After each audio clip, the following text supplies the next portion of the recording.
On today's episode, who is the man behind the menu? The Grove honors the legacy of a prosper coach. We look into the meaning behind students' moms. And finally, we look into how field designers are bringing the big leagues to prosper. These stories and more on this episode of WGTV.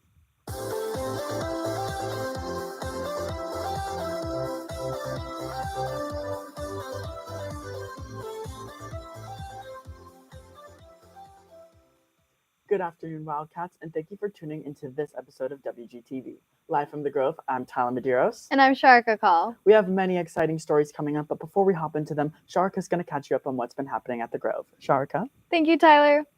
Last week, we had our first and only ever forthcoming week in the school's history. Our campus went all out with decorations for the dance, parade, and pep rally. We also had our forthcoming court announced at the pep rally and game, with Hayden Cooley and London Kirby being crowned Lord and Lady, Cade Carter and Camden Toth as Duke and Duchess, Leon Krasnicki and Maggie William as Prince and Princess, AJ Hickey and Emerson Harrington as King and Queen, and our very own Mr. Easley and Miss Stockdale as Mr. and Miss Wildcat. So congratulations to our FOCO court. The National Art Honor Society is accepting applications until October 14th. If you would like to apply, you can email Miss Mock at gamock@prosper-isd.net and join the Google Classroom with the code AT4ILF3. Our innovation lab, The Lair, is looking for donations. They are in current need of popsicle sticks, cardboard, and black and white acrylic paint. The items can be in both new or used condition. The Fall 2023 College Panel is being held in the auditorium from 6 to 7:30 p.m. next Tuesday on October 17th. If you have any questions, you can email Ms. Schultz at amschultz@collin.edu. The Grove is hosting its grand reopening next Wednesday on October the 18th from 6 to 7:30 p.m. You will be able to take a look at the Grove, meet the staff, and have a taste of the barbecue being served by our very own Prosper Pitmasters. Now, before we bring our FOCO week to an end, we can't forget about everybody's beautiful moms. Emma takes to the Grove's hallways to find the meaning behind students' moms.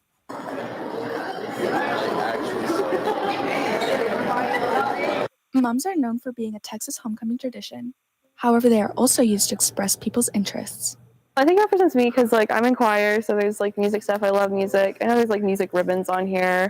Yeah, I just really love that. Not only do these moms represent the things people love, it also showcases their commitments.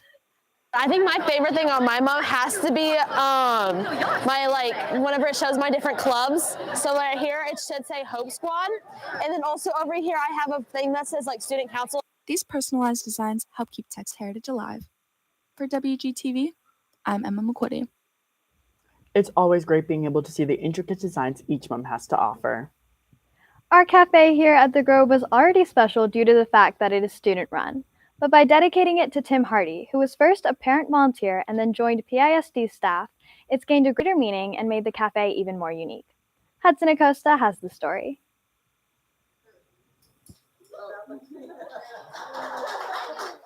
Two weeks ago, Hardy's Cafe had their ribbon-cutting ceremony honoring the man behind the name of the cafe.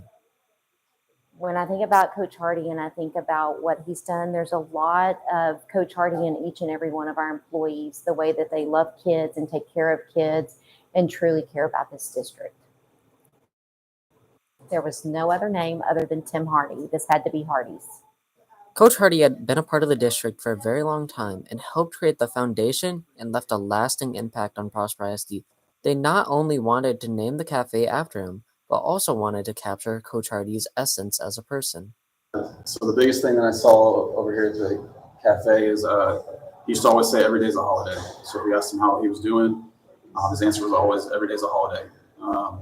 So even if he's having a terrible day, you wouldn't know it because he treated every day like it was a holiday and nothing was going to put him in a bad mood.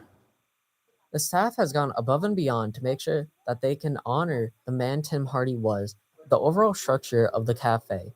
The students are also making sure that the menu is top-notch to make this cafe as special as the man behind the menu was to Prosper. The pastries we hope to be doing, we're going to make our own bread, our own rolls, our own sandwich rolls, and then we also want to get into croissants and things like that. And then as far as the menu goes for the restaurant, we haven't fully developed that yet as we're not open yet, but we hope to be doing a lot of work with our barbecue team that we have here, state winning award-winning barbecue team. The district has worked really hard to make this cafe honor the man Tim Hardy was and how he contributed to our district. From WGTV, I'm Hudson Acosta. While Hardee's isn't currently open to the public right now, they hope to open up to teachers within the next couple of weeks and then to students soon after. And just across Hardee's Cafe resides a club that gives students the opportunity to learn a whole new language. American Sign Language, abbreviated as ASL, is an important part of our language. Sign language gives a universal communication tool to deaf and hard of hearing people, and it's able to provide a more accessible space. Here at Walnut Grove, the newly founded ASL Club and Honor Society is a way for students to learn sign language and dive into the world of deaf culture. So ASL Club is an opportunity for students that are either in the class or not in the class. It really doesn't matter. If you have an interest or love for ASL, you're welcome to join. It's just an opportunity for us to come together and celebrate American Sign Language. ASL Honor Society is a national organization, and it's intended to honor ASL students. There are requirements, grade requirements, service hour requirements, and of course, graduation accolades come with that as well. The president of ASL Club, Ali Lutz, has been involved in ASL all throughout her time in high school. So we had ASL Club at Rock Hill, and I was the historian. So I was like super involved with like the whole meetings and everything for Rock Hill. And then we loved it so much at Rock Hill, and it was a really big success. So we decided to bring it over here. Some ASL Club events, like silent dinners, make their way out of the classroom. We go to a restaurant once every 9 weeks.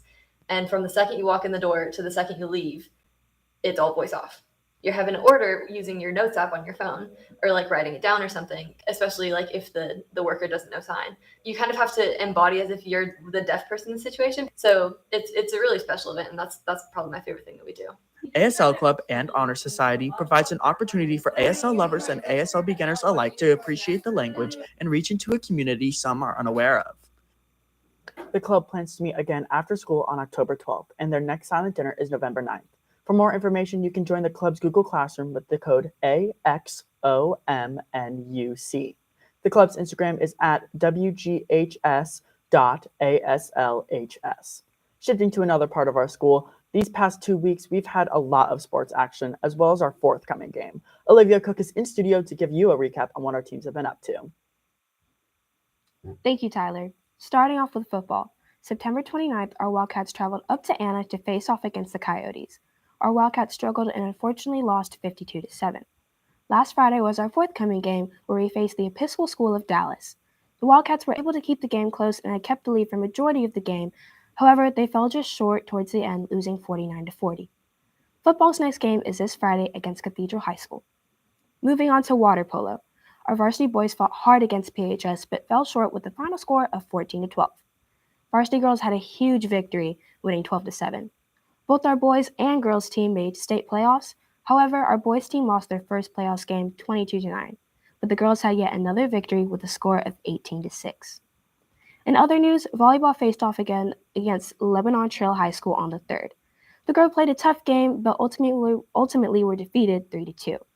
On Friday the 6th, volleyball played Centennial, but unfortunately lost once again 3-1. Their next game is tonight at Emerson at 6:30.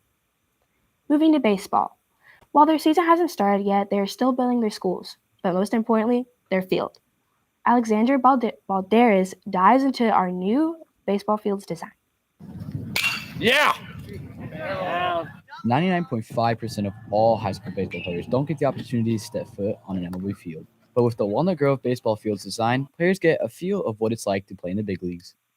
We have guys come in from big colleges like Oklahoma and Notre Dame, and they look at our weight room, they look at our field, and they're telling us like these are on par with the things that they have at the top level of colleges. So it can be kind of a letdown when they go to a junior college and realize that their high school fields are pretty impressive compared to a college field.